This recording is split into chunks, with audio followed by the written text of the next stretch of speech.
and we actually didn't even step foot in an active OR our first day at all.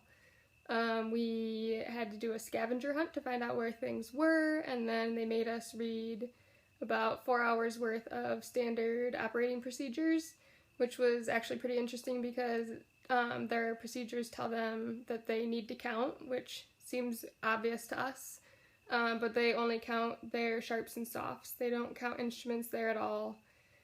I've tried to challenge this a little bit just because as practice it would be great for us. We're not necessarily going to work at the surgery center or always have our clinicals there, so to get used to it for doing it at Munson or wherever else we may go, I asked if we could do it, and she said it's not what they do there, and I can't do it.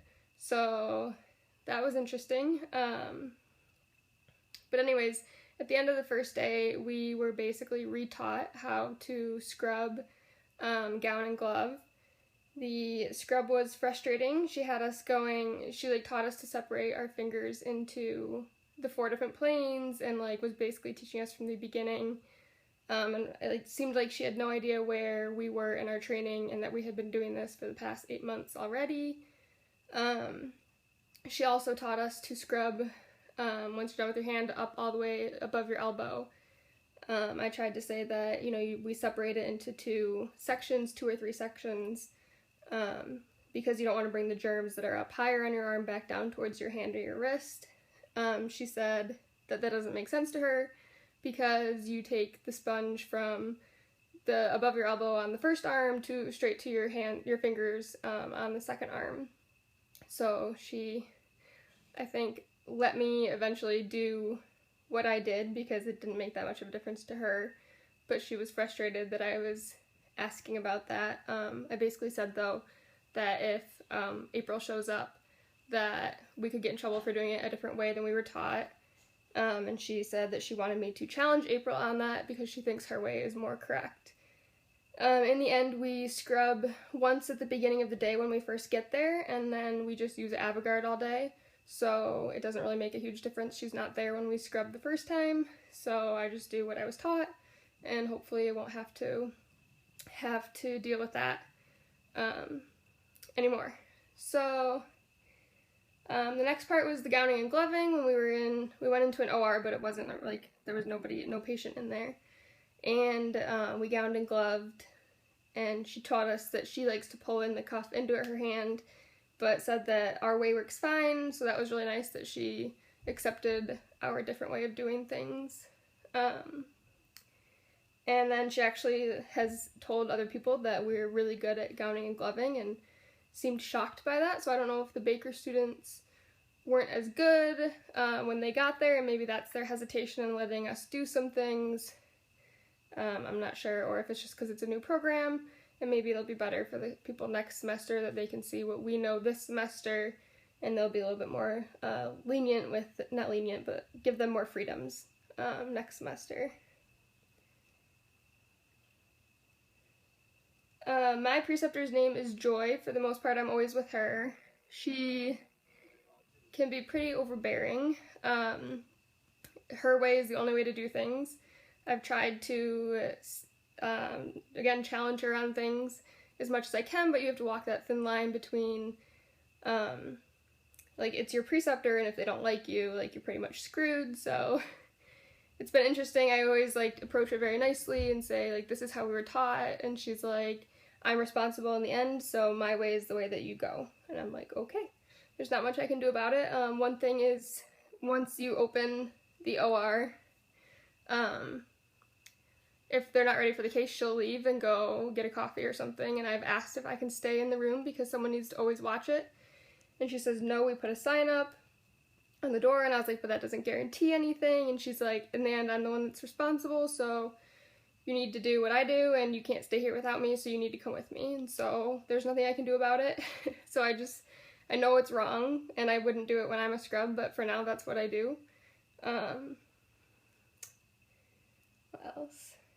She goes by the book mostly, and she's always pointing out that, you'll see people who don't do this, even though that's what the book says, but then things like the scrub or leaving the room, she does, even though the book says otherwise. So it's pretty interesting to see what she follows and what she doesn't. She and the other main preceptor, Earl, he hasn't done a lot of surgeries, but he's the educator there. They told us that like they'll always be standing there, they'll always be scrubbed in with us no matter what, and that they won't let us pass the wrong instrument, which I thought like is very nice if I'm nervous. In the beginning that was very nice. However, like I think you need to learn, and you learn by making mistakes, and if someone's always there telling me which one to pass like quickly, then I won't learn myself. So it'll be interesting to see how that goes. On the second day, we finally got into the ORs. My first case was a bunionectomy. I had Earl for that case, and I was only allowed to watch and cut suture. Otherwise, I just had to stand back. It helped me that the surgeon was the dad of a girl I went to school with and was friends with in elementary school. So I felt a little bit more comfortable with him because I knew him. And I feel like he felt more comfortable with me because he knew me. The first case was alright, but again, I didn't do much. The second case was the same doctor and was a hammer toe correction of the second, third, fourth, and fifth toes. And this time I had Joy, and I was very surprised that she had me go right up to the field and start passing instruments, because she was much more, it seemed like she was going to be a lot more strict with us the first day than Earl did. He seemed like he was going to be a lot more laid back and like trusting of us. But she just had me get up right in there, and I started passing instruments right away. The third case I did was a cystoscopy with fulguration. That one was a little more confusing to me. The instruments weren't as familiar to me as the podiatry ones. That was the case that they say is not technically sterile, so we didn't gown and glove. We just had our warm-up jackets on. Joy didn't wear a mask, and people who have glasses there don't wear eye protection. I think I'm the only one I've seen that actually wears like the little goggle things.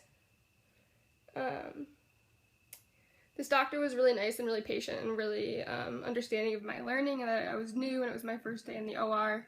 So it was really nice that those doctors have been so great over there.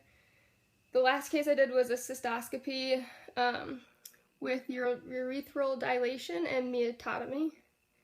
Again, the same doctor. It was a little more of the same instruments as the case before, so I knew that was a little bit more, and that was very comforting to know the instruments better.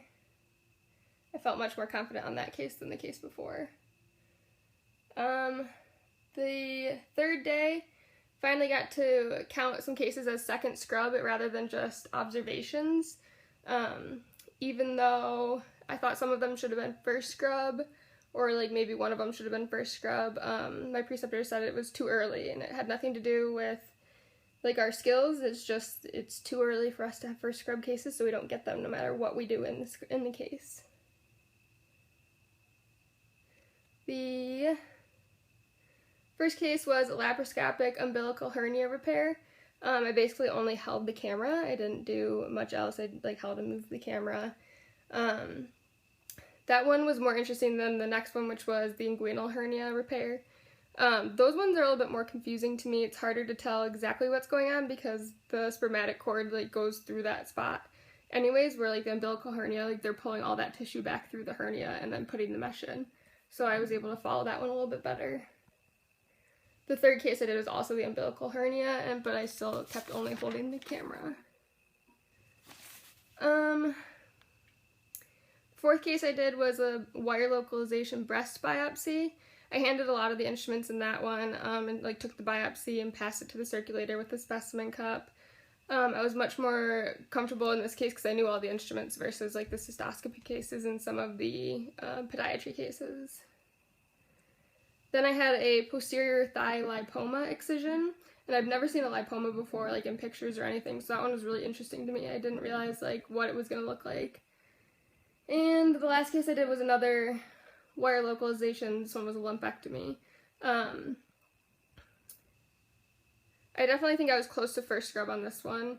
This is one, it was too early, it was too soon, but So I asked, I was like, is this a second scrub? Just kind of feeling it out. And she's like, yeah, you can count all of today's as a second scrub. So that was pretty nice. The last day, which was Tuesday, the first case was a laparoscopic, or a lap chole. The surgeon had been up all night at Munson and was like really tired, and he was like getting there to start the case. So he was already in a bad mood, but he was a very nice guy. There was a point in the surgery where he was like grabbing onto the gallbladder, and a part where he wasn't even touching ripped a little bit, and it actually started to leak, and he was pretty upset about it, obviously, but stayed calm and got everything under control. And then we did another inguinal hernia repair, where I did a little bit more than just hold the camera, but again, not a lot. After that, the cases at the surgery center have been like really slow, and there hasn't been a lot going on, so everybody's been leaving early, so we've been having to ask if we can stay and observe just cases and just sit in the room, basically. But this day, I finally asked if I could at least scrub in and like stand up by the field so I could actually like really see what was going on. And so she allowed me to do that, and actually, I asked if I could go into a certain surgeon's room because I knew him, like he's a really good family friend, and I thought it would be really interesting to learn from him because I figured he would like teach me a lot and explain what he was doing, which actually turned out to be great because the scrub, well, first my preceptor Joy was like, okay, well, you have to stand on the opposite side of the back table and, you know, stand back and you can just stand there. I was like, okay, and so she left, and then the scrub was like, oh, well, you know the surgeon? Like, here, you're gonna gown and glove him, and like had me like pass a bunch of the instruments, but not all of them. There was also, he had a PA with him. So she had actually been a scrub before, so she was like giving me like tips and stuff on what she knew and what, you know, she found that doctors liked, and it was a really interesting case. And then they all invited me to stay for the last case, which was really nice because I got a few extra hours in from being sent home early before because they didn't have cases and because we have those days to make up. So on that last case, again, she was like, here, you're going to gown and glove him, and then he needed help holding the retractor, so she went over to the other side of the table and held the retractor, and I did everything. Like, I passed all the instruments, and it was a really good experience because I felt a lot more comfortable and confident because they trusted me, and she actually told me at the end of the day that I like did some really strong work, so that was really comforting. It was nice to have an opportunity to show like what I've learned and that like I actually know what I'm doing and not be held back. Some of the things that I've noticed that are different over there is that like the surgery center is a lot slower than Munson, and so they don't have a lot of cases every day. So what we've been able to like observe is very here and there and just very scattered around. Nothing has been like, we've been in general all day, or we've been in orth all day, or whatever. It's just been what they have is what we can get, and we try to get as much as we can. My preceptor leaves early every day, so it's been hard to stay to get my hours. I've been asking to go into ORs, like I said, observing, but mostly she just has us sit in a corner, which has been not very exciting. So I was glad that she let me at least scrub in on that last case. I've been pretty nervous about fitting all our hours and cases in because they go home early, and then like how much they've been holding us back. It was funny, the night before the first day I was so nervous that I was going to be thrown into a case and not know what I was doing, and just like too nervous about that. But then after the first day I was so frustrated about how held back we were going to be, and how she like told us with the evaluations that even at the end of the first semester, she still wouldn't give us like 4s and 5s on things because we wouldn't be ready to scrub alone. We still have another semester to go. And I was like, well, I get a grade for these things. So it turned out that the way our evaluations are set up, I have been getting like, you know, 4s and 5s. And then there's the one case, that the first scrub case I did, the only one that we have, or I have, that she gave me like a 1 on some things because we just haven't done it, but then also put at the end that I could scrub it alone if I had to.